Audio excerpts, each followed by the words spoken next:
Hello and welcome to the next LCK Spring 2023 preview video where we're going to cover HLE, the team that made the most moves this past offseason across all four major regions. The entire team has been swapped out for good reason. HLE last year went 5-31, which was downright awful. They went with a budget roster that was extremely young and unproven.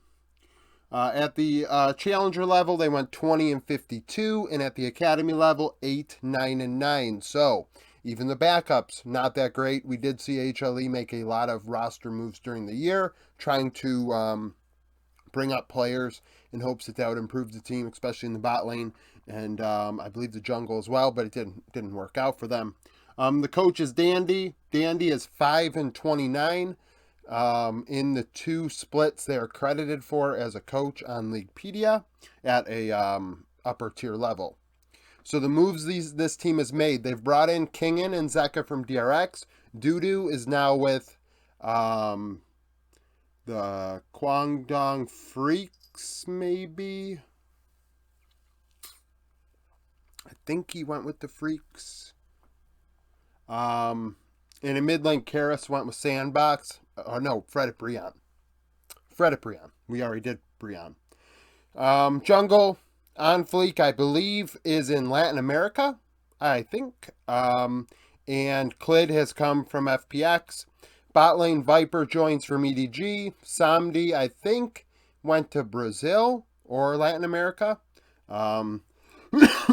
Excuse me. Is not in Korea anymore, I don't believe. And then at support, Life comes from KT Rolster. Vista, I don't think, has a job. So, the roster this year is 21.8 years old. The expectations for this roster are sky high. Many people, because it's got, 3 former world champions on it, it's held in very high regard. Kingen, however, at 22 years old, did not look that great in summer in the LCK. He looked good at Worlds, playoff run. Obviously, the finals against Zeus was a big step for him. But across an entire split of 45 games in the LCK, he struggled. Excuse me. So he put up a 3-1 KDA, 7-7 CS per minute, 63 KP, weak side, and giving up a lot of farm. Look at Doran, for example. Kingen's giving up 1 CS a minute to Doran on average. Doran seen as a weak side top laner as well. 496 damage per minute, 24 damage share, 21 gold share, 7 solo kills in 45 games, 11 champions played, Gnar, Ornn, GP. So, wide array of champions. We have a middle champion there with Gnar. More of can be a facilitator in team fights, also deal some damage. Ornn, pure tank facilitator, GP, carry. Behind Kingen is Rooster, and I think Rooster has potential. They have to take the next step this year, but at 17 years old, put up some good stats in Challenger. 2.6 KDA, 8.1 CS per minute, 54.1 KP, so average to slightly above average. And at their age, there is potential there for growth. 483 damage per minute, 24/7 damage share, 22 gold share, 10 solo kills in 36 games. Played 8 champions, Gnar, GP, and Sejuani. Behind Rooster is Caesar. Caesar is 16 years old at the academy level. Had a 209 KDA, 754 CS per minute, 53.4 KP. So, in my opinion, has not earned a promotion. 632 damage per minute is hefty, though. That might be the most, second most on the board. Very aggressive. 20.9 gold share, 6 champions, 29 games. Camille, Ornn, and Fiora. So we have some finesse, and we have Ornn. So Caesar, we'll see how they do in Academy. But Rooster is somebody to monitor in CK. Now in the jungle, we have Clid. Clid's definitely going to be the question mark with this team. Clid looked awful with FPX. Clid has left a lot to be desired for a little while here. So it's almost like HLE spent big money on Kingen, Zeka, Viper, Life, and said, we need a jungler. Well, Clid's played with good players before. Maybe he does it. However, this 3.2 KDA, 5.1 CS per minute, 70.8 KP, average facilitator that is getting behind him farm. 259 damage per minute, 12.5 damage share, 17.9 gold share, 11 champions in 49 games, Viego, Lee Sin, and Wukong. So, As far as I'm concerned, I was not impressed with Clid with FPX. Obviously, I have a little bit of animosity there because I like Bechuan, and I thought Bechuan should have stayed and Clid should have left. So, that's kind of the deal there. Behind Clid is Guan. Guan at 19 years old struggled last year, to say the very least. 293 KDA, 499 CS per minute, 76 2 KP. So definitely 3 out of every 4 kills they're involved in. That's very high. Definitely higher than a lot of junglers, but giving up a lot of farm as well.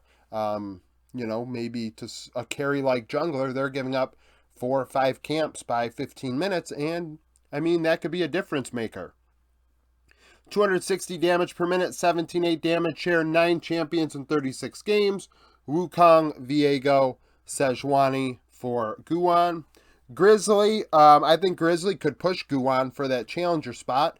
And only 17 years old, definitely did some work in Academy. 323 KDA, 575 CS per minute. So like I said, you're looking at a player now, obviously at a lower level of play, but is out farming the person above them significantly, and could gap him in the jungle theoretically.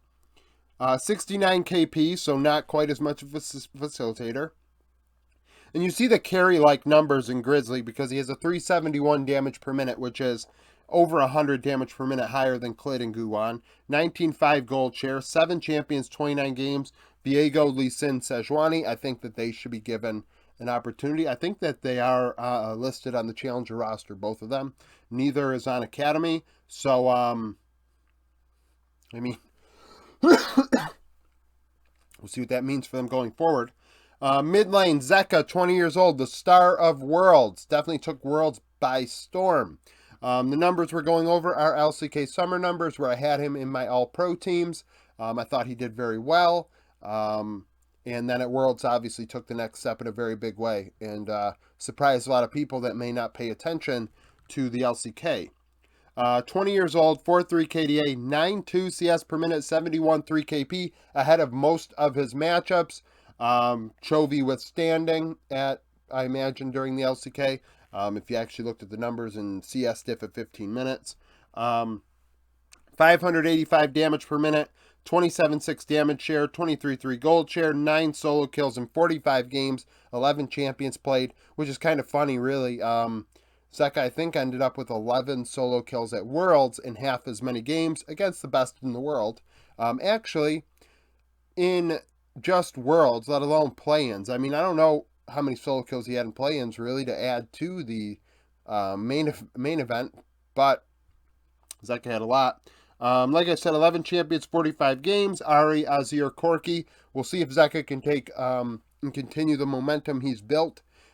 Given that he did well in Summer and Worlds, it leads me to hedge and think that he can continue this. But after winning a championship, some people kind of take a step back. We think of Crown as a player that after Worlds was really never the same. Roamer, 19 years old. Not quite surpassed the CK level, in my opinion. 2.9 KDA, 8.4 CS per minute, 67.6 KP. 553 damage per minute, 27.9 damage share, 22.4 gold share, 2 solo kills in 27 games, played 9 champions, Azir and Ari being 2 champions. I think he played more than 3 times. I think they accounted for like 15 of the 27 games. Loki is on the team as well, did not play a large enough sample for me to include on here, but at 17 years old, the team's already identified a possible player to compete with Roamer for the spot. Tempester, 17 years old, in Academy, not quite earned the right to be promoted. That's, I guess, why they bring in Loki. At 17 years old, Tempester had a 289 KDA, 846 CS per minute, 61.6 KP, 599 damage per minute, 22 gold share, 6 champions, 29 games. Azir, Akali, Silas. Numbers that are very similar to Roamer's at a lower level, but at 17 years old, there is a lot of time to grow there. They have this year to step it up and earn their right to move up to the challenger level. Bot lane, Viper, 22 years old, former world champion with EDG. Last year left a little bit on the table, in my opinion, in Summer, and the numbers kind of reflect that. At Worlds, I did feel like Viper was their best player from start to finish. Elite, top 5 or so in his role. I don't remember if he was in my top 5 in June. I don't remember exactly if I did it last month. If he's in the video, which means he's at least in the conversation. 6'2 KDA, 8.5 CS per minute, 73.6 KP, 689 damage per minute, 29.6 damage share. He is a carry. 23.9 gold share, 10 champions, 38 games. Aphelios, Senna, Draven. Senna obviously nerfing these numbers a bit, but I will also acknowledge that I thought Viper left a little bit to be desired in summer with EDG. Being alongside Mako, it's not like his support sucked. His support's very talented. Lure is behind him. I really doubt that anyone's going to force Viper out. So Lure at 19 years old is going to bide their time in Challenger. 2.7 KDA, 9.3 CS per minute, 67.3 KP, 534 damage per minute, 27 damage share, 24.8 gold share. That's a hefty boy. Hefty player, sorry. 4 champions and 4 solo kills in 19 games, 8 champions played. Aphelios, Callista, and Jhin being the 3 most played.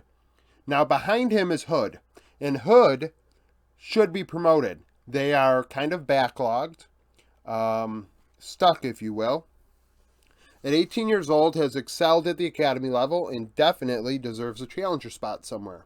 6 KDA, 999 CS per minute, 65.4 KP, 587 damage per minute, 24.5 damage share, 10 champions, 29 games. Caitlyn, Aphelios, and Sivir. So plays a lot of different stuff at a high level, winning their lane, winning their matchup. This player is, I identify this player as somebody that should be in Challenger somewhere. Does that mean they're better than Lure? Maybe not. Lure's numbers are average to solid at Challenger level. But there are probably teams with worse Challenger 80 carries than Hood, and HLE are kind of just going to be sitting on that because Viper, like I said, is not being moved. Really, this team has no pressure from beneath it to perform.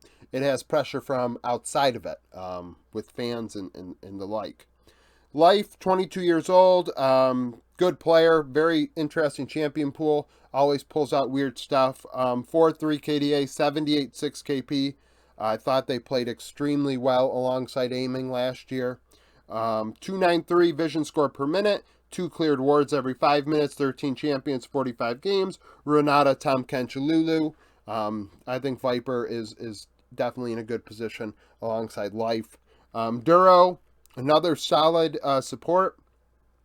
20 years old, a 3.9 KDA, 74.1 KP, 3.15 vision score per minute.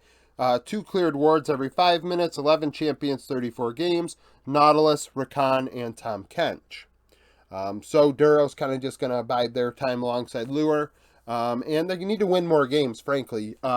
Going 20 and 52 is not going to make people want to pick you up. You have to win games also and be like, this person's a winner. It makes sense, right? An interesting name on their academy support, Pooh. At 17 years old, Pooh had a 5.45 KDA, 68.5 KP, 11 champions, 29 games. Braum, Nautilus, Yumi. Maybe could earn a spot moving up alongside Hood. Hood and Pooh did very well.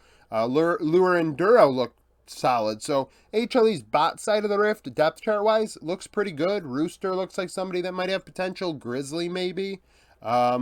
Mid lane seems like the hole, but if you really think about it, this team, like I said, it's not about, they do not need pressure from within the org to perform. They don't need pressure from beneath them to force them to play better. It is all going to come down to the outside of the org and whether these players can handle it, because this team is going to be highly hyped as the team that's supposed to compete with T1. I think that this team's probably third.